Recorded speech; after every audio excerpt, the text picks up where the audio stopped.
구약의 고린도후서 7장 8절에서 11절의 이 말씀은 바울이 고린도 교회에 닥친 어려움을 수레하면서 위로하고자 보낸 편지의 한 부분입니다. 그들에게 어려움이 닥쳤지만 그러나 그 어려움을 여러분 기뻐하십시오. 하나님이 여러분들에게 연단을 위해서 주시는 과정이라고 나는 믿기 때문입니다. 라는 바울의 위로의 말이었습니다. 그런가 하면은 함께 읽은 구약의 출애굽기 5장의 한 부분의 말씀은 또 하나님 앞에 예배를 드리려고 가겠다고 파라오 앞에서 요청을 했는데 오히려 파라오의 반응은 이것들이 먹고 살만하고 편안하니까 헛소리를 하는구나. 자기 밑에 사람을 시켜서 말합니다. 저들에게 더 많은 일을 시키고 이전에는 그들에게 제공했던 재료를 주지 말고 그들 스스로 그 재료까지 구해가지고 일을 하게 만들어라. 즉 다시 말해서 더 힘들게 만들라는 압박을 넣는 내용을 우리가 함께 읽었습니다. 오늘 말씀의 제목은 그 거룩한 길에서입니다. 그래서 그 배경이 되는 말씀으로 출애굽기 말씀과 고린도후서 말씀을 함께 우리가 교독해서 읽었는데요. 구약의 말씀과 신약의 말씀을 공통으로 우리가 보면 신앙의 정도를 따라서 살자면 어려움은 불가피하다라는 이야기가 이 두 구약과 신약 이야기의 요지입니다. 우리는 거룩한 길을 가는 사람들입니다. 우리 이런 처지를 가리켜서 소위 성도라고 하죠. 거룩한 자들이라는 뜻입니다. 이 거룩한 길을 가는 도정에서 우리는 가끔 착각을 할 때도 있고 또 우리의 이 믿음의 깊이가 성숙하지 못해서 하나님을 원망하고 하나님을 탓할 때도 많습니다. 이 고난에 대해서 닥치는 여러 가지 생각들이 많을 텐데요. 저나 여러분들이나 다 같이 어려움을 겪으면서 살아왔습니다. 어쩌면 지금도 어려움을 겪고 있는지도 모르죠. 가깝게는 가족 중에 한 사람이 병으로 어려움을 겪고 있고 또 지금 동영상으로 예배 참여한 분들 가정에도 몸의 약함을 인해서 큰 고난을 겪었던 분들도 있었고 지금도 그 고난이 몸에 지니진 채로 있는 분들도 있을 것입니다. 몸의 병뿐만이 아니죠. 경제적인 어려움은 또 어떻습니까? 이런저런 핍절들이 우리를 곤란하게 만드는 그런 어려움들. 그렇게 저렇게 닥쳐오는 그 어려움들에 대해서 우리는 어떤 견해를 가지고 있는가? 흔히들 사람들은 이렇게 생각합니다. 하나님을 믿으면 그 하나님께서 도우시사 모든 역경과 일체의 고난들이라든지 시련들은 닥치지 않을 것이다. 그래서 믿는 순간 내 삶에 행복과 평화가 찾아올 것이다. 이렇게 생각을 하며 또 그것을 하나님 앞에 고집을 합니다. 그런데 그것은 착각입니다. 아니 그렇게 생각한다고 하면 그것은 대단히 위험한 발상일 수도 있습니다. 사람들은 하나님이 존재한다면 삶에 닥치는 고난은 당연히 그 하나님께서 막아줘야 한다라고 생각하고 또 그렇게 우기죠. 실제로 버틀런트 러셀 같은 안티 크리스찬들 또 볼테르 같은 유명한 철학자, 이분들은 다 안티 크리스찬들인데요. 이분들은 바로 그런 위험에 빠졌던 사람들입니다. 이 사람들은 인간들이 살아가면서 겪는 인간 세상에서 나타나는 전쟁이라든지 기아라든지 범죄라든지 질병 이런 것들은 하나님이 살아계시다고 하면 당연히 인간의 평화를 위해서 인간의 행복을 위해서 다 막아줘야 되지 않느냐. 그런데 어떻게 인간이 살아가는 인간 세상에 전쟁이 끊이지 않고 기아는 연속되고 있고 폭력과 질병과 범죄가 끊이지 않는가? 아니 그런 것을 막아주지 않는 하나님이라면 그런 하나님 믿을 필요도 없다. 즉 하나님은 없다 라고 극언을 하면서 반기독교로 돌아섰던 철학자들이죠. 사상가들입니다. 볼테르, 러셀, 비단 이런 사람들이 얘기해서만이 아니라 사실은 우리 속에 이런 요소들이 있습니다. 내가 교회를 다니고 신앙생활하고 내가 기도를 하는데 왜 내가 아플까? 왜 나는 경제적으로 이 어려움을 면치 못할까? 왜 내 꿈은 이루어지지 않을까? 이루어지기는커녕 방해물이나 없으면 좋겠는데 오히려 믿음대로 살리니까 어려움이 더 많은 것 같아요. 이런 생각들을 우리도 합니다. 고통을 좋아하는 사람은 없습니다. 고난을 즐겨하는 사람이 있을까요? 시험이 닥쳤을 때 쾌감을 느낀다고 말하는 사람이 있다면 그 사람은 변태이든지 아니면 정신병자이겠죠. 정상적인 사람이라면 누구나 고통 없기를 원하고 고난에 들기를 원치 않으며 시험이나 시련에 들기를 원치 않습니다. 그게 정상입니다. 그런데 그 고통을 느끼기를 간절히 원하는 사람이 또 있어요. 바로 한센병 환자들입니다. 성경에는 이런 분들을 문둥병자라고 나오는데요. 이 문둥병 또는 한센병의 증세가 고통을 못 느낀다는 것입니다.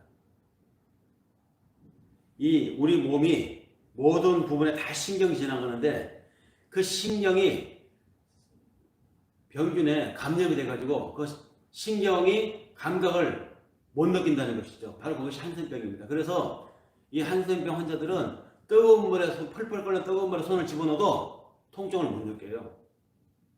칼날같이 예리한 유리 한 모서리에 손을 대도 슥 베이는 느낌 같은 거 있죠. 끔찍한 느낌. 이걸 못 느낍니다.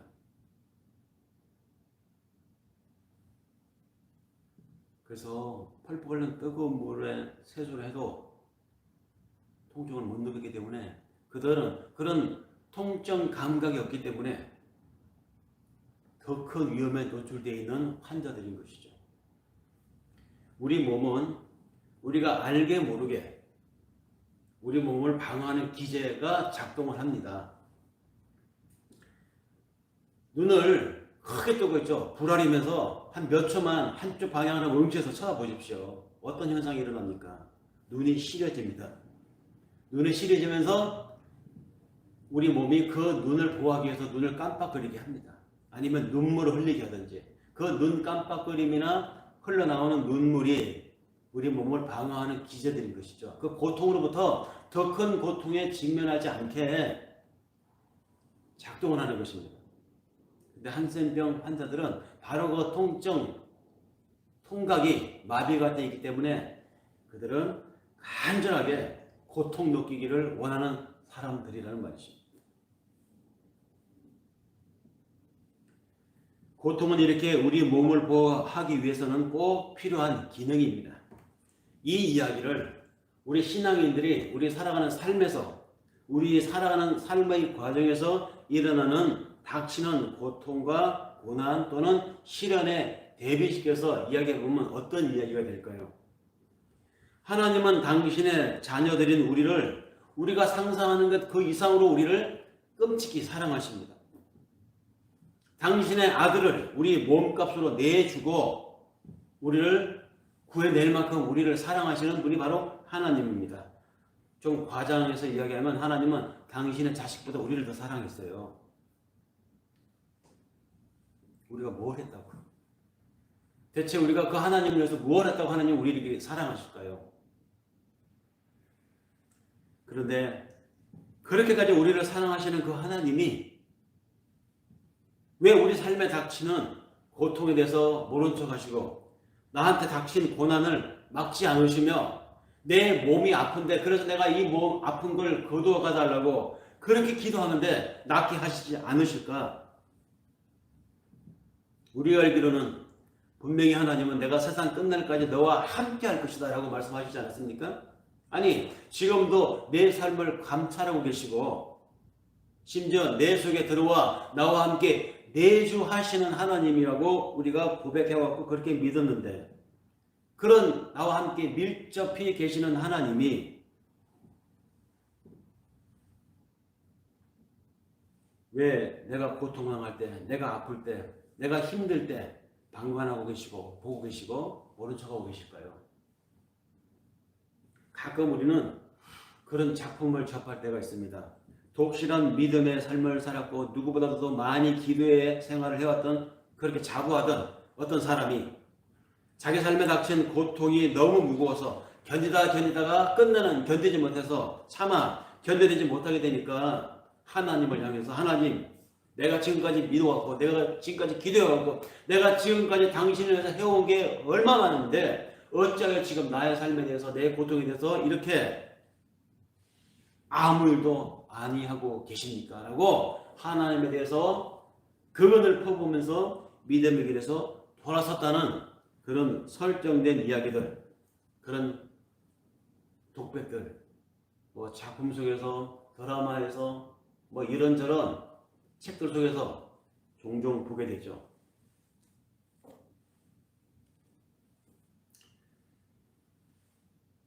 왜 하나님은 지금 나의 고통을 그냥 보고만 계시느냐는 이야기입니다.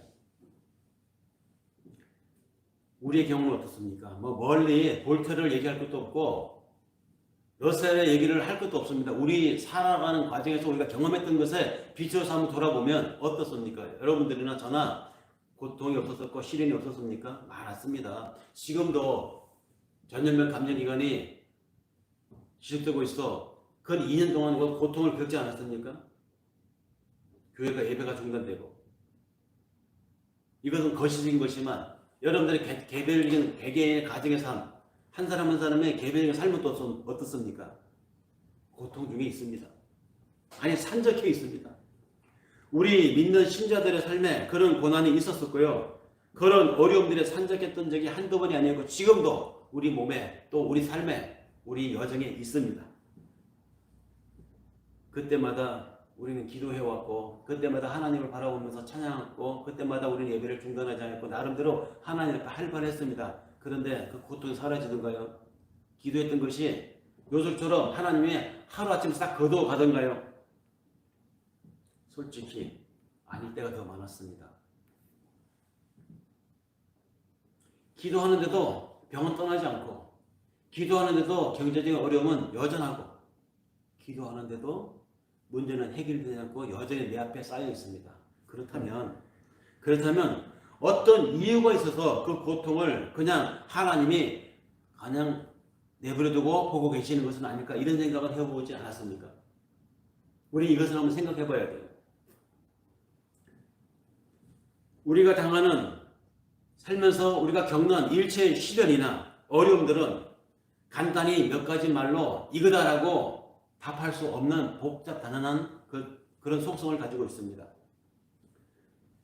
그런 책이 있습니다. 내가 고통당할 때 하나님 당신은 어디에 계셨습니까? 라고 하는 책을 쓴 얀시. 이 작가는 그 책에서 결론에 가서 이렇게 말합니다. 사람이 살면서 겪는 일체의 고통들, 어려움들, 시련들은 딱 한마디로 말해서 이것 때문이다 라고 말할 수 있는 것이 없다. 즉 고통의 원인에 대해서는 너무도 100만 가지의 이유가 있고 원인들이 있기 때문에 딱 잘라 한 가지 때문이라고 말할 수 없다라고 하는 것이 이 책을 쓴 얀시의 결론이었습니다. 일반 사람들의 경우에는 그렇겠죠. 어디서부터 잘못되어서 내가 지금 이 어려움을 처했는지, 어디서부터 무엇 때문에 이 난제들이 내 앞에 다가왔는지 생각하기가 이만저만 어려운 것이 아닙니다. 그래서 우리는 다른 사람 이야기보다, 철학자의 얘기보다, 인문학자들의 분석보다 우리는 하나님을 믿는 사람들이기 때문에 하나님의 말씀인 성경 안에서 이 고난의 이유, 그리고 이 고난이 나에게 쉽게 떠나가지 않고 숙제로 남겨져 있도록 보고 계시는 하나님의 시각에서 이 이유를 찾아보아야 되겠죠. 성경에는 그 이유를 3가지로 소개하고 있습니다. 그것도 분명하게 이야기합니다. 성경은 우리가 시험당하고 우리가 어려움에 처하며 고난을 겪는 이유를 3가지로 명료하게 제시하고 있는데, 그 중에 하나가 그리스도인이니까, 하나님의 자녀로 살려하니까 하나님의 법칙에 적용되지 않는 세상 일반 양육, 강식, 정글의 법칙이 적용되고 있는 이 세상이 당연히 그 크리스찬들을 가만두지 않는다는 것이죠. 배척을 하고 미워하고 불이익을 주고 핍박을 주고, 그러니 당연히 하나님의 자녀로 제대로 살려고 하면 사단이 지배하는 이 세상이 그에게 고난을 안겨준다라고 하는 첫 번째 이야기입니다. 그 근거가 여러 군데 나오지만 한 군데만 찾아서 읽어보면 마태복음 24장 9절에 주님께서 하신 말씀입니다. 그때에 사람들이 너희를 환난에 넘겨줄 것이고 너희를 죽일 것이다. 너희는 내 이름 때문에 모든 사람들에게 미움을 받을 것이다. 주님이 하신 말씀인데요. 우리가 이렇게 세상으로부터 어려움에 처하는 이유, 고난을 받는 이유는 우리가 크리스찬으로서 크리스찬답게 살려고 하면 당연히 온다는 것입니다. 두 번째, 성경이 제시하는 이유가 또 있습니다. 우리가 살면서 겪는 어려움이나 고난은 우리의 악에서 오는 것이기 때문에 우리의 그 악을 하나님이 징계하시는 것이다. 그 징계가 바로 우리 삶을 지배하는 고난이다라는 것입니다. 잘 들으셔야 할 것은 징벌이 아니라 징계라는 것이죠. 그 징계는 잘못된 것에 대한 벌이 아니라 하나님의 사랑의 회초리 같은 그런 개념이겠죠. 사실 하나님은 당신의 사랑하는 자녀, 즉 성도들을 바라보시는 관점이 그가 돈을 많이 벌고 그가 하는 일에 사업에 성공하고 그가 큰 집을 사서 가기를 바라는 그런 거하고는 아무 관심이 없어요. 그런 것은 그냥 사람이 자기 재능을 발휘해서 자기의 주어진 수고와 시간과 지혜를 발휘해서 열심히 살면 그런 것들은 주어질 수 있습니다. 그건 하나님이 해 주시는 것이 아니라 자기가 할 수 있는 것이에요. 하나님이 우리를 향하신 온전한 관심은 내가 거룩한 사람으로 사는 것입니다. 즉 성도로서 성도답게 사는 것이 우리를 향하신 하나님의 온전한 관심이라는 말입니다. 그런데 그 하나님의 사랑하는 그 거룩한 백성, 당신의 성도가, 당신의 자녀가 그 거룩한 길을 향해서 가는 그 길에서 하나님의 말씀대로 살지 못하게 되면 하나님은 가차없이 징계하셔서 제대로 가야 할 길을 가도록 만드신다. 그렇게 해서 찾아오는 것이 우리 신자에게 찾아오는 어려움이요 고난이라는 것이죠. 근거로 히브리서 12장 6절에서 8절의 말씀을 옮겨봅니다. 나의 자녀들아, 주의 훈련을 가볍게 여기지 말고 그에게 꾸지람을 들을 때는 낙심하지 말지니 주께서는 사랑하시는 사람을 훈련하시고 자녀로 받아들이시는 이마다 채찍질 하시기 때문이라. 성경에서 제시하는 세 번째, 왜 우리에게 고난이 있는가? 그리고 그 고난을 왜 하나님이 보고 계시는가? 세 번째로는 하나님이 당신의 성도, 당신의 자녀를 강한 백성으로 연단시키기 위해서 때로는 일부러 시련과 고통을 허락하시기도 하신다라는 말입니다. 하나님의 이런 시련과 이 고통을 주심은 우리의 믿음을 강화시키려는 것이지 그 고통 속에서 고생하고 애먹는 우리를 보시는 그래서 쾌락을 하나님의 즐거움을 채우기 위해서 하시는 것이 결코 아니라는 것입니다. 우리가 괴롭힘을 당하게 하기 위한 것이 아니라는 것이죠. 그래서 근거 자료로 베드로전서 1장 5절에 7절의 말씀을 옮겨보면 하나님께서는 우리가 마지막 때에 나타나기로 되어 있는 그 구원을 얻게 하시려고 우리의 믿음을 보시고 그분의 능력으로 우리를 보호하고 계시나니, 그러므로 지금 잠깐 동안 우리가 여러 가지 시련을 겪으면서 슬픔에 빠질 수는 있겠지만 여러분 오히려 그 기쁨을 그 고난을 기뻐하십시오. 잠시 잠깐의 고통이라고 했습니다. 살아가는 동안에 겪는 고난을 잠시 잠깐의 고통이라고 베드로는 본 것이죠. 자, 성경이 말하는 고난의 정확한 이유들입니다. 첫 번째 이유에서든 두 번째 이유에서든 또는 세 번째 이유에서든 우리에게 세상 살면서 닥치는 어려움들, 시련들은 하나님 안에서 분명히 이러한 뜻 중에 하나에 들어갈 것입니다. 우리를 정건같이 순결한 당신의 자녀로 연단하기 위해서 고난의 터널을 통과하시면서 이 과정에서 이 시험이 우리를 진짜 하나님의 자녀, 진짜 성도로 성숙시켜 나가는 과정이 우리 사는 과정에서의 시련들이고 고통이라는 것입니다. 그리고 하나님은 더러는 그러한 고난을 통해서 하나님이 이 세상에 살아있음을, 또는 하나님이 지금 이 세상 역사 속에서 내가 너희들을 위해서 일하고 있음을 보여주시는 수단으로도 사용하심을 요한복음 9장에서 보게 됩니다. 요한복음 9장 1절에서 3절에 소개되는 내용을 보면 예수가 제자들과 함께 어떤 마을을 지나갈 때 그곳에 태어나면서 장님이었던 사람이 있었어요. 그 장님을 가리키면서 제자들이 묻습니다. 주님, 저 사람이 장님이 된 것은 저 사람의 죄 때문입니까? 저 사람의 부모의 죄 때문입니까? 라고 물었습니다. 그때 주님이 이렇게 말씀하십니다. 저 사람이 장님이 된 것은 그 자신의 죄 때문도 아니요, 그 부모의 죄 때문도 아니다. 저가 장님이 된 것은 하나님이 당신의 일을 드러내기 위해서 그에게 부여하신 것이다. 요한복음 9장 1절에서 3절에 소개되어 있는 이 말씀을 통해서 때로는 하나님이 당신의 일을 하기 위해서 특정한 사람들에게 그가 잘못한 것도 없는데 아무 이유 없이 고난을 주시기도 하신다는 것입니다. 대표적인 한 예가 욥 같은 사람이죠.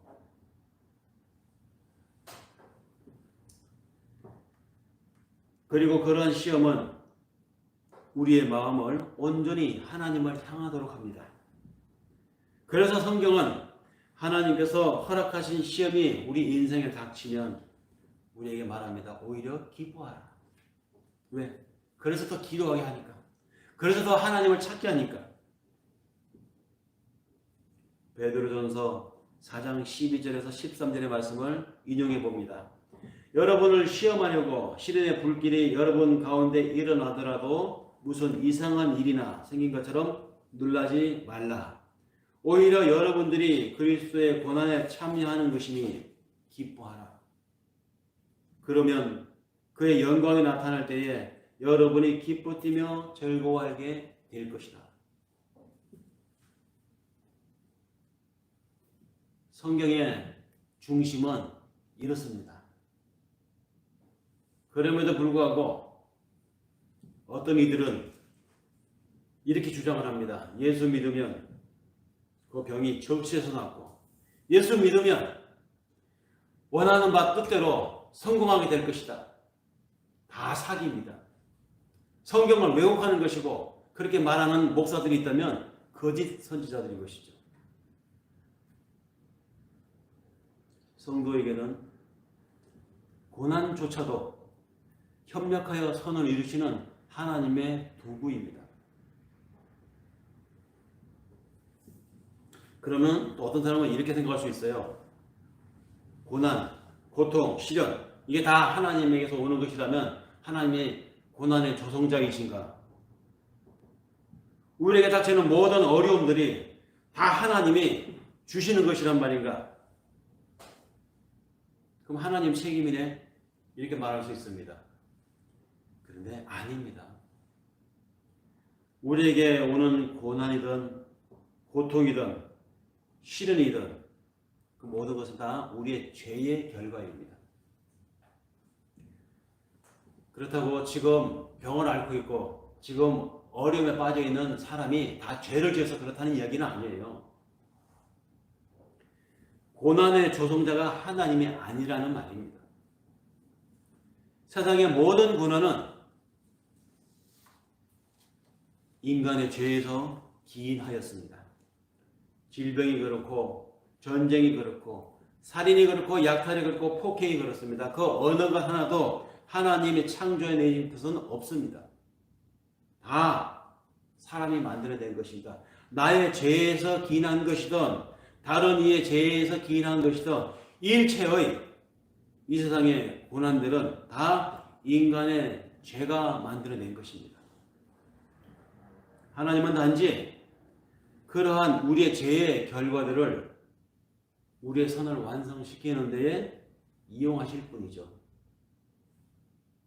야고보서 1장 14절에 15절의 말씀을 옮겨보면 사람이 시험을 당하는 것은 각각 자기의 욕심에 이끌려서 꼬임에 빠지기 때문이라. 욕심이 잉태하여 죄를 낳고 죄가 자라니 사망을 낳느니라. 보십시오. 아파트마다 저층 1층, 요즘은 2층까지도 방범창을 답니다. 방범창. 요즘 세상사를 달기도 하더라고요.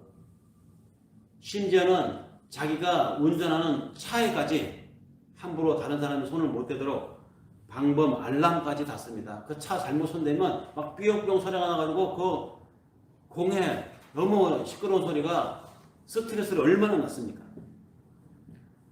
왜 그런 것들이 사람 사는 세상에 설치되어야 할까요?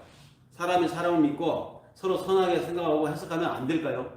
못 믿으니까 그런 일이 일어나는 거 아니겠습니까? 왜 지금도 이 지구상 곳곳에서 강대국들이 신무기들을 개발해내고 왜 곳곳에서 국지적이든 부분적이든 전쟁이 끊이지 않을까요?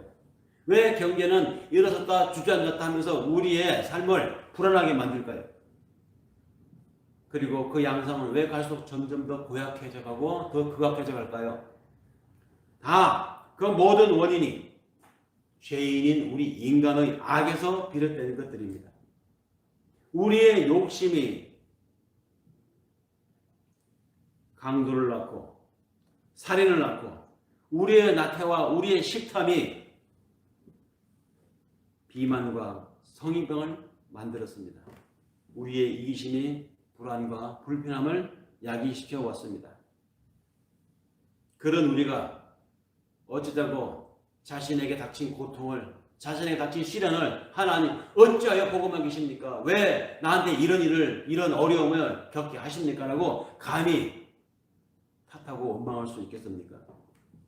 우리가 겪는 모든 것들은 그것이 거시적인 것이든 미시적인 것이든 전체적인 것이든 내 개인적인 것이든 다 우리가 만들어 놓은 것입니다.